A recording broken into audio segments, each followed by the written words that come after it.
నమస్తే, నా పేరు పద్మారెడ్డి. ముందుగా కృతిక న్యూస్ ఛానల్కి స్వాగతం. ముందుగా న్యూస్ హైలైట్స్. బాపట్లలో వింత చోరీ చేసి మరీ పేరు రాసి వెళ్ళిన దొంగ. ఇంటి సభ్యుల ఫోటోలకు రెడ్ మార్క్. వీడెవడండి బాబు, చోరీ చేసి గోడపై పేరు రాసి మరీ వెళ్ళాడు. వీడు మామూలుడు కాదండోయ్. మీరే చూడండి. ఎక్కడైనా దొంగతనం చేస్తే త్వరగా అక్కడి నుంచి పారిపోవాలని ఏ దొంగ అయినా ఆలోచిస్తాడు.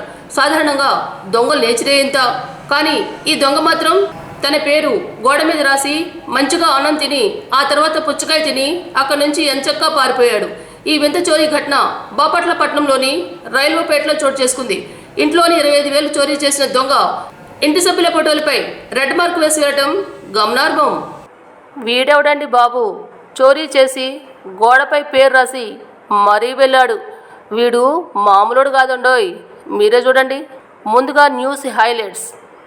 బాపట్లలో వింత చోరీ చేసిన దగ్గరే మరీ పేరు రాసి వెళ్ళిన దొంగ. ఇంటి సభ్యుల ఫోటోలకు రెడ్ మార్క్.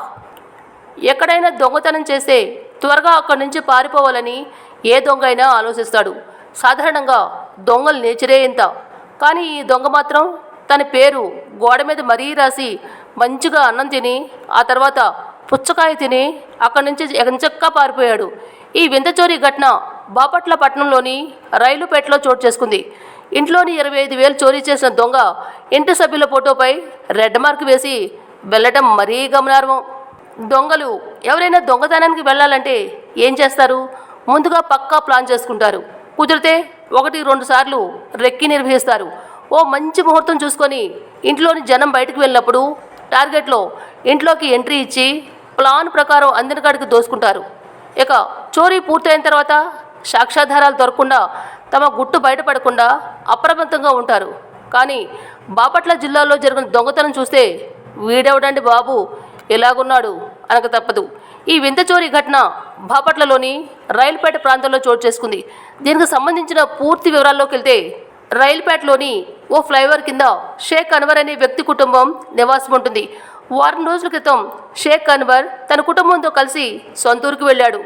బక్రీద్ పండుగ రావడంతో సొంతూరులో జరుపుకుందామనే కోరికతో అన్వర్ కుటుంబం వెళ్ళింది. అయితే ఓ పని మీద బాపట్లకు వచ్చిన అన్వర్ ఇంటికి వచ్చి చూసి షాక్ అయిపోయాడు. ఇంట్లోని పరిస్థితి, వాతావరణం, రాతలు, ఫోటోలను చూసి కంగుతిని కంగారు పడిపోయాడు. వెంటనే పోలీసులకు సమాచారం అందించాడు. షేక్ అన్వర్ కుటుంబం బక్రీద్ పండుగ కోసం ఊరెళ్లిన సమయంలో వారింట్లో చోరీ జరిగింది. బాధితుడు చెప్తున్న వివరాల ప్రకారం 25,000 రూపాయలను ఎవరో దొంగ చోరీ చేశాడు. చోరీ చేసిన తర్వాత ఇల్లంతా చిందరవందర చేశాడు. డబ్బులు చోరీ చేసిన తర్వాత అన్వర్ ఇంట్లో కూర్చొని అన్నం, పుచ్చకాయ తిన్నట్లు ఇంట్లోని వాతావరణం ఉంది. అంతటితో ఊరుకోకుండా గోడపై తన పేరును రాసి నన్ను పట్టుకోండి చూద్దాం అన్నట్లుగా సవాల్ చేశాడు. ఇక్కడ అన్వర్ కుటుంబాన్ని మరింతగా భయపెడుతున్న విషయం ఏంటంటే అన్వర్ కుటుంబ సభ్యుల ఫోటోలపై రెడ్ స్కెచ్ పెన్నుతో మార్క్ చేశాడు ఆ దొంగ. దీంతో వారు మరింత భయపడిపోతున్నారు. అయితే ఇది దొంగల పని కాదని పోలీసులు అనుమానిస్తున్నారు. దొంగలైతే డబ్బులు మాత్రమే తీసుకొని పరారవుతారని, కానీ ఇలా ఇంటి యజమానులను భయపెట్టే ప్రయత్నం చేయరని భావిస్తున్నారు. ఇదేదో కక్షపూరితంగా ఇంటి యజమానులను భయపెట్టేందుకు చేసిన ప్రయత్నం అయి ఉండొచ్చని పోలీసులు భావిస్తున్నారు. అయితే పేరు రాసి మరి నన్ను పట్టుకొని చూద్దాం అనడం మాత్రం కాస్త వింతగానే ఉంది కదా. వీడెవడండి బాబు, చోరీ చేసి గోడపై పేరు రాసి మరీ వెళ్ళాడు. వీడు మామూలుడు కాదండోయ్. భలే ఉన్నాడు వింత దొంగ.